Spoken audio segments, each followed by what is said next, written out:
How's everybody doing? My name is Anthony Brian Logan, and today we got to talk about the Kavanaugh hearing yesterday, which was a total mess in the very beginning and was saved, in my humble opinion, at the end. Now, let's back up a little bit and explain what's going on. How did we get here today? First of all, we all know that Judge Brett Kavanaugh is up for a Supreme Court Justice nomination. Today is Friday, September 28th, 2018. They're having a meeting right now to determine how they're going to go forward and vote. People like Cory Booker and Kamala Harris, presidential hopefuls in 2020, they're trying to abstain from voting, but I digress. The whole point is that there are allegations against Kavanaugh. Some of them are really crazy. People talking about he's involved in gang rapes or was involved in gang rapes back in the 80s. He attacked some lady on a boat in the 80s. Really crazy stuff. There was some 4chan stuff out there that allegedly Michael Avenatti, the creepy porn lawyer for Stormy Daniels, got a hold of and reported. Really willy-nilly reckless reporting that's been happening over the past few days. So to get through all of that, or through some of it, they had a hearing yesterday to have Christine Blasey Ford, who was the first accuser, speak, give her testimony, and then Kavanaugh will have his time to speak. Now, let's start from the very beginning because Christine Blasey Ford went first. Her testimony seemed like it could be believable, but at the same time, it seems like it was crafted by a person that understands how to leave things open. Now, she's a doctor. I'm not sure if she's some kind of psychiatrist, psychologist or whatever, but the way she was speaking was in the way that would make you feel like something did happen and that there's a personal connection there. But at the same time, there are so many holes in it, it's almost impossible to link it directly to Brett Kavanaugh. But in the mind of a person that wants to believe Brett Kavanaugh is somehow guilty, then that might be enough to have that thought be confirmed. And what I mean by these holes is she would say things like, well, I don't really remember what year it was. I know I was 15, but I don't remember the year. I don't remember how I got to the place. I don't really remember exactly where it was.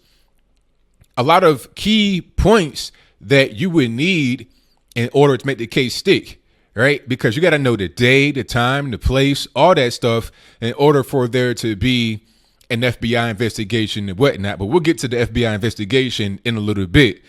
But the testimony, I mean, to me, it wasn't really believable, but I understand how it would be to some. I was watching Fox News and people like Christine Harf and Chris Wallace talking about it was believable. She seemed credible. I'm not quite sure. And before we get to Brett Kavanaugh, a little bit more about Christine Ford. She said she did not want to come out publicly. She said that initially she typed something in the New York Times, one of these newspapers, that have an encrypted form. You can just leave tips. She put something there. Then, or before the encrypted thing, she sent a letter to Dianne Feinstein once she realized that Brett Kavanaugh was on the short list. But this was before the actual nomination. So some people are pointing to that. They said, well, the letter was sent out in July before Brett Kavanaugh was actually nominated, but at the same time, he was in the list. He was in the running for the Supreme Court justice. Okay, so it's not like she didn't know he could be there. And a little bit of a sidebar, but not really. She said in 2012, she told a marriage counselor about the particular incident, but she did not name Brett Kavanaugh, although she did say this person could be a Supreme Court justice in the future. Now, how would you know 6 years ago that Brett Kavanaugh may be where he is today? There were quite a few things you could point to that would dispel her testimony. But to get back on it about the letter, she said she does not know how it got leaked. Dianne Feinstein had the letter. She said that she didn't leak it. Her staff didn't leak it, but somebody leaked it, which is why we're here today. All right. The letter is what got reported to the news, and this is how the information got out, and this is why we're having the actual meeting. Her testimony lasted for quite a while. There were quite a few questions asked. The questioner here, I forget her name. I think her name is Rachel. I'll put information about her in the box. She was brought on by the GOP to ask certain questions, really to kind of like poke holes in her testimony to get at her credibility. But it felt like more of a tea party. It wasn't really a lot of tough questioning being asked. And we'll talk about the toughness factor a little bit later. And then you have Brett Kavanaugh after a break. Now, mind you, this hearing started at 10 a.m. Eastern time. And I don't think Brett Kavanaugh came on until about 3 p.m. Eastern time. They took a break right around 2:15 for about 45 minutes. It might have been about 2 o'clock, actually. And they didn't come back until about 3 p.m. with Brett Kavanaugh. Now, after all the praise from a lot of the people on the right, on Fox News especially, talking about how credible Christine Blasey Ford testimony was and how detailed it was, now you have the man of the hour, Brett Kavanaugh, come in with much more convincing testimony and evidence to back up his stance. Let's talk about the calendars first. That's the elephant in the room. People are saying, oh, he kept these calendars for 36 years and he's creepy for doing that. Well, let's back up a little bit. First, Brett Kavanaugh said he had calendars from back when he was in high school and college that detail all of his activities on a day-to-day basis. People said it was creepy. People said it was weird, but he explained why he did that. His father also had calendars, right? They served as not only a kind of an agenda of sorts. You can know what you're going to do from day to day. It was also a diary. This is not anything that's uncommon, especially in the 70s and 80s, to have a diary. I mean, even I had an agenda and a journal in high school. I think it was a journal at first when you were a younger kid, elementary school, middle school, and then it became an agenda. You had to go get it right when the school year started. And in the agenda, you would write down what you got to do every day. That was something that I did for quite a while. And a lot of us did it because it was required. So I can imagine how it was before we had the internets and stuff like that to, keep track of everything you're going to do in a journal and a calendar. And he said during Christmas time, his father would break out the calendars and they would go over the memories of that year and just, have a family bonding moment. He's kept calendars every year since he was in high school, and his dad does the same thing. So he has, in my opinion, a rock solid alibi of sorts. First of all, Christine Blasey Ford, like I said, did not know what year really, or what day, or what time, or anything. But she did know she was 15.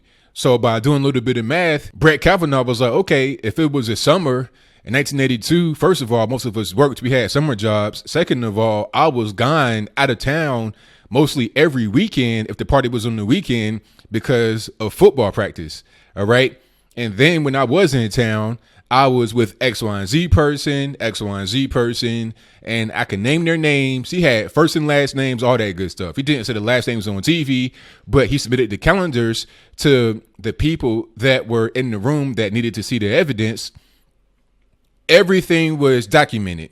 Okay, this is much more than Christine Blasey Ford, who had nothing. She was just like, well, it could have been 82. It could have been 83. I think I was 15. I don't know how I got there. All this, that, and the third. Right. Then he said, well, if it was in the weekday, I know what I was doing during the weekday. I know if I was at a party, I knew who was there. I knew who wasn't there. I wrote it down. I had all my activities laid out for the day.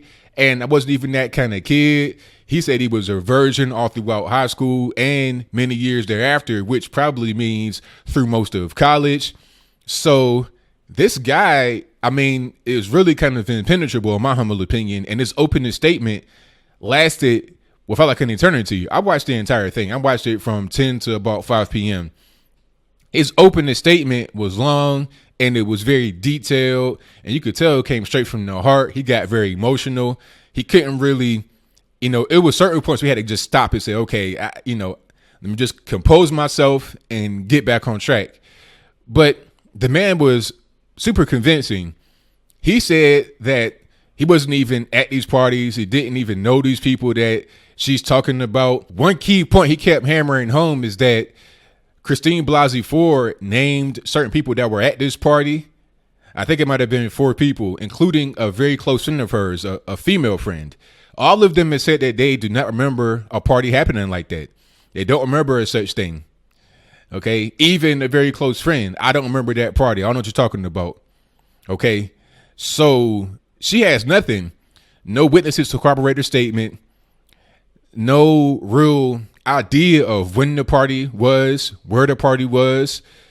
She has nothing. She has just very vague statements to maybe place Brett Kavanaugh in a certain place.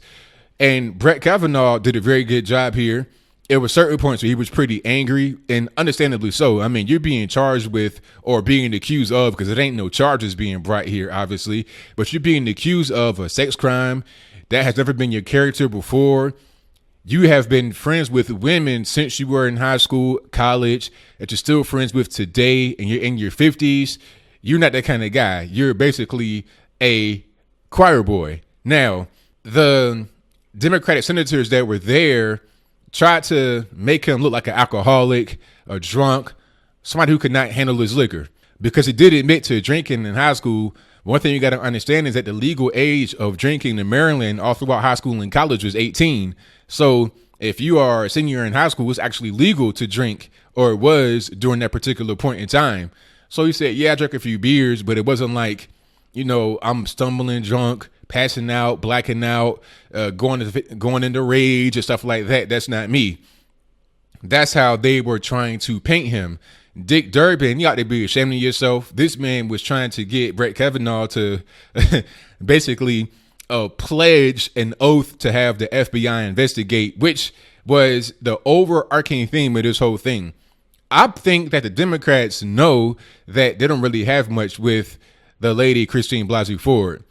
If they have the FBI investigate, they won't find anything. And Brett Kavanaugh said that. He was like, look, this is not about being innocent or guilty as far as criminally. I'm not going to go to jail or anything. This is not going to be brought up in court. All it's going to be is a fact-finding process, the same thing we're doing right now. So what's the point of having this push for the FBI investigation? But he didn't say he didn't want it. He was like, whatever y'all want me to do, I'm here. But what I think he wanted to say is, I'll do whatever needs to be done, but don't try to get me to lobby for you to delay the process of getting me voted in. Because that's all it is at this point. Like I said, I think they know they don't have much with Christine Blasey Ford, but it doesn't really matter, because if they're able to get the FBI investigation, they're able to delay the vote until after the midterms. That is the main thing here. I'm not really sure what Christine Blasey Ford's motive is. It could be just out of confusion. Maybe she thought it was him and was not. It could be because she does not like the president. I don't really know, but I do know what the Democrats are doing. They're trying to use this as a political thing. I believe that Dianne Feinstein's staff leaked the letter, because how else would the letter get out to the press, or knowledge of it get out to the press? I believe they're using it to try and get the FBI investigation to delay the actual vote, or to abort the vote altogether. That's pretty much what it is here. So while the motives of Christine Blasey Ford are not totally clear, the motives of the Democratic Party are crystal clear. So that's pretty much all I got to say. I'll link to some stuff in the box below. I'll link to the entire thing in full. If you want to sit there for 10 hours and watch it, go for it. But I think I pretty much summed everything up. So what do you think? Do you think that Christine Blasey Ford is in on this? Do you think that she's part of the greater conspiracy to get Brett Kavanaugh's confirmation vote delayed until after the midterms, or aborted totally? Do you think that Brett Kavanaugh did this? Have you seen Brett Kavanaugh's testimony? I did, and like I said, it was fantastic. His opening statement was long, it was detailed, it was emotional, compared to Christine Blasey Ford having a opening statement and general testimony that was full of holes. When they asked her about her friend that does not remember having that party or going to the party, she was like, well, maybe she has medical problems, and that was pretty much it. So how do medical problems, allegedly, according to you, explain her denying ever gone to a party like that or having any knowledge of it? How do you really explain that? Like, I know you're a doctor, but did you diagnose your friend? What you do, over the phone or through the internet, through the TV or whatever? And one last thing, Lindsey Graham, you earn my respect, boss. During the election, you had this whole never Trump vibe. I didn't really like that too much. You kind of came off as a neocon, Maybe you still are. I don't really know. But during this particular hearing, you did great. You brought that fire that was needed. The questioner for the GOP did not bring the fire. She was just acting as kind of an arbiter of sorts, just asking, a fact finder. That's what it is. Asking questions, not really pressing too hard, wearing kid gloves. But Lindsey Graham did great. But whatever your comments are, please let me know in the comments below. And that's all I got to say for this video. If you like what you heard, please comment, rate, share, and subscribe. Peace.